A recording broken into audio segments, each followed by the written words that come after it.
प्यारे बच्चों, good morning students. Jharkhand डिजी 7 सप्ताह 44 में चलिए क्लास 4 के लिए हम लोग प्रश्नोत्तरी को हल करते हैं। जैसे कि आप जानते हैं कि बहुतों के पास मोबाइल की कमी के कारण वे लोग अपने मोबाइल से क्विज नहीं कर पाते हैं। ऐसे में शिक्षक या विद्यालय की सहायता से उन्हें क्विज में भाग दिलवाया जाता है। कभी कभी शिक्षक जाते हैं, कभी बच्चे भी आते हैं, या कोई भी अगल बगल जो भी रिश्तेदार रहते हैं उसके मदद से, या कोई अपने दोस्त के मदद से भी इस क्विज में भाग लेते हैं। ऐसे तो देखा जाता है कि सोमवार से शुक्रवार तक जो कंटेंट भेजा जाता है मोबाइल में, उसी से ही मतलब क्विज में प्रश्न पूछा जाता है। हर एक प्रश्न का 1 अंक रहता है। 10 प्रश्न पूछा जाता है, सभी प्रश्नों को सही सही उत्तर देना पड़ता है, तभी 10 में 10 अंक प्राप्त होता है। नहीं तो कोई भी क्वेश्चन को हम लोग स्किप यानी छोड़ नहीं सकते हैं, सभी प्रश्नों को भरते हुए जाना पड़ता है। तो देखिए, इस तरह से आपको लिंक मिलता है, या नेक्स्ट पर क्लिक करके हम लोग क्या करेंगे, अगला पेज पर जाते हैं। देखिए, इस पेज पर आ चुके हैं। इस पेज पर आपको यानी जो बच्चे भाग लेते हैं वे अपना नाम लिखेंगे। जैसे मान लेते हैं एक बच्चे का हम नाम लिख दिए, राधिका त्यू। अब विद्यालय का नाम पूछ रहा है, तो ये बच्चे कौन विद्यालय में पढ़ते हैं उस विद्यालय का नाम लिख देना है। जैसे नगर पालिका बंगला मिडिल स्कूल में ये बच्ची पढ़ती है, तो ये हम विद्यालय का नाम लिख दिए। अब आप यह क्विज किसके फ़ोन के द्वारा दे रहे हो? अगर विद्यालय से करते हो तो एचएम या शिक्षक होगा, या विद्यालय के आसपास जैसे साधन से भी या ब्लॉक साधन से भी से अगर मुलाकात होता है आसपास, तो फिर उनके मोबाइल से भी आप सहायता ले सकते हैं। अगर आपके घर में है तो अच्छी बात है, आप अपने घर के मोबाइल से भी कर सकते हैं, या फिर आपके मित्र या दोस्त है तो उसके मोबाइल से कर सकते हैं।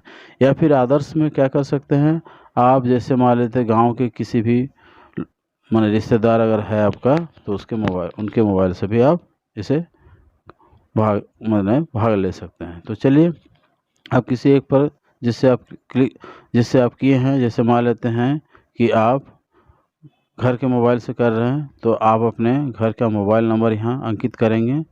जो भी नंबर होता है 10 अंक का जो नंबर होता है उसे आप डालेंगे। उसके बाद ज़िले का नाम में देखिए इस तरह से पश्चिम सिंहभूम जिला पड़ेगा।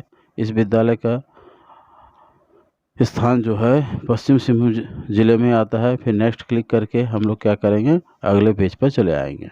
देखिए, यहाँ प्रखंड के नाम चुनने के लिए कहा जा रहा है, तो हम लोग प्रखंड का नाम पश्चिम सिंहभूम सदर चाईबासा में ये विद्यालय पड़ता है, तो सदर चाईबासा में इस विद्यालय का बगल में क्लिक कर देना है। तो उसके बाद सदर चाईबासा के बाद यहाँ देखिए नेक्स्ट है, नेक्स्ट पर क्लिक करके हम लोग आ जाएंगे उस विकल्प पर, यानी प्रश्न पत्र पर आ जाएंगे। देखिए, हिंदी का पहला प्रश्न पूछ रहा है। इसमें पूछ रहा है कि पसीने पसीने होना मुहावरे का सही अर्थ क्या होता है? यहाँ गर्मी लगना, लू लगना, बहुत थक जाना, या कपड़ा भीग जाना। तो इसका अर्थ होगा बहुत थक जाना। अब देखिए, चूहे ने काटा माउस को शीर्षक पाठ में चुन्नू ने माउस को किस नाम से संबोधित किया? माउस भाई, परदेसी भाई, विदेशी भाई, इनमें से सभी। चलिए, इनमें से सभी लेते हैं। अब देखिए, अगला पृष्ठ पर नेक्स्ट क्लिक करके आ गए हैं, जिसमें इंग्लिश का प्रश्न पत्र पूछ रहा है। यहाँ पूछ रहा है कि according to the chapter Sarhul a festival of nature. Sarhul जो पार्ट है इंग्लिश की किताब में, जो कि फेस्टिवल ऑफ नेचर है, मतलब प्रकृति का पर्व है। When did Varun come from Delhi? Varun कब आया था दिल्ली से? In Durga Puja vacation, in summer vacation, in Christmas vacation, in winter vacation. Durga Puja की छुट्टी में, गर्मी छुट्टी में, बड़ा दिन के छुट्टी में, और ठंडे के छुट्टी में। तो ये है समर वेकेशन। अगर आप इस पार्ट को पढ़े हैं या आप जानते हैं सरहुल कब होता है, तो आप इस प्रश्न का उत्तर दे सकते हैं। According to the chapter Sarhul के आधार पर ए फेस्टिव ऑफ नेचर, जो कि प्रकृति का पर्व है, what does Singbonga means? Singbonga का अर्थ क्या है? ये तो आपका अपना भाषा है। सिंगबोंगा मतलब आप जानते ही हैं, इसको हम सूर्य देवता कहते हैं, सन गॉड। अब देखिए, धातुम इज ए डैश। धातुम क्या है? होली प्रेयर, पवित्र प्रार्थना है। वोमेन सॉन्ग, महिलाओं का गाना है। मादेर साउंड, मादेर का ध्वनि है, सरना स्थल, सरना का स्थल है, तो यह है मादेर साउंड। अब नेक्स्ट पर क्लिक करके हम लोग अगले पेज पर चले आएंगे। अब देखिए इस पेज में मैथ का प्रश्न आ चुका है। अब हम लोग इस प्रश्न को देखेंगे। त्रिभुज पी क्यू आर का परिमाप कितना होता है। देखिए किसी भी त्रिभुज का परिमाप मतलब इसके जितने भुजा है सभी भुजाओं का लंबाई को हम लोग जोड़ लेंगे। जैसे आप देख रहे हैं स्क्रीन में कि ये 9 सेंटीमीटर है, 8 है, तो 9 और 8 जोड़ देंगे तो कितना हो जाएगा, 17 हो जाएगा। 17 के साथ इसको जोड़ देंगे 10, तो 17 जोड़ 10 करेंगे तो कितना हो जाएगा, 27। तो हम बोलेंगे ये 27 सेंटीमीटर का होगा। तो देखिए विकल्प, दूसरा विकल्प जो है सही है। अब अगला प्रश्न देखिए, 6 सेंटीमीटर लंबाई और 4 सेंटीमीटर चौड़ाई वाला आयत का परिमाप क्या होगा। आयत आप जानते हैं इस तरह का चित्र जो होता है आयत होता है, तो हम बताते हैं। देखिए इस तरह से जो चित्र हम लोग बनाते हैं इसको हम लोग आयत बोलते हैं। तो इस आयत का लंबाई और चौड़ाई दिया है। लंबाई है 6 सेंटीमीटर, चौड़ाई 4 सेंटीमीटर। तो इसका परिमाप मतलब हम लोग अभी सीखे हैं कि इसके चारों ओर के भुजाओं का जोड़, बाउंड्री, चारों ओर जो बाउंड्री है उसका लंबाई। देखिए ये 6 है, ये 4 है, ये 6 है तो ये भी 6 होगा क्योंकि ये दोनों लंबाई है। ये 4 है तो ये भी 4 होगा, ये चौड़ाई है। तो सबको जोड़ लेंगे। 6 जोड़ 6 कितना होगा, 12, जोड़ 4 करेंगे 16, 16 जोड़ 4 20। तो ये हमारा तीसरा जो विकल्प है ये सही होगा। अब चलिए इस प्रश्न को देखते हैं। 4 सेंटीमीटर भुजा वाले, इसमें भी परिमाप पर आधारित है। भुजा वाले दो पंचभुज को चित्रानुसार जोड़ नीचे की आकृति बनाई गई है, इसका परिमाप निकालना है। तो 4 सेंटीमीटर भुजा है, तो देखिए ये 4 है, ये भी 4 है, ये भी 4, ये 4, तो चारों ओर की लंबाई को हम लोग निकालेंगे। ये हो गया चारों ओर की लंबाई, तो इसको जोड़ लेंगे। 1 2 3 4 5 6 7 8, मैंने 8 4 बार, इसका मतलब 8 गुना 4 32। ऐसा भी गुना करके भी हम लोग निकाल सकते हैं या जोड़ के भी निकाल सकते हैं।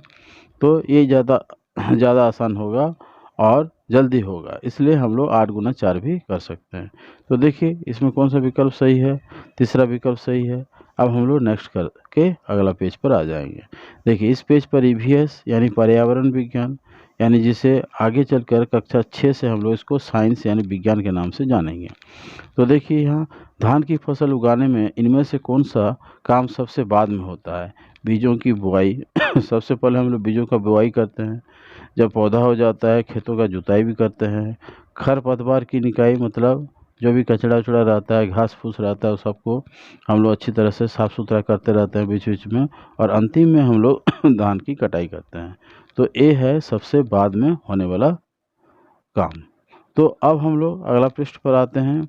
देखिए फसल के साथ बिना बोए उगने वाले नुकसान पौधों को क्या कहा जाता है।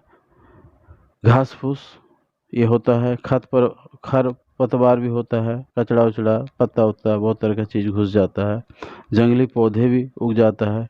तो इसमें इनमें सभी होगा। तो हम लोग अब सभी प्रश्नों को हल कर चुके हैं। अब सबमिट पर क्लिक करके अब हम लोग देखेंगे व्यू स्कोर में क्लिक करके कि हमारा कितना प्रश्न सही हुआ है। तो देखिए 9 प्रश्न सही हुआ है, इसका मतलब हम लोग एक प्रश्न गलत कर दिए हैं। तो अब देखना है कि कौन सा प्रश्न गलत है। तो देखिए आप इसको देख भी सकते हैं, इस तरह से आप नीचे आके देख सकते हैं।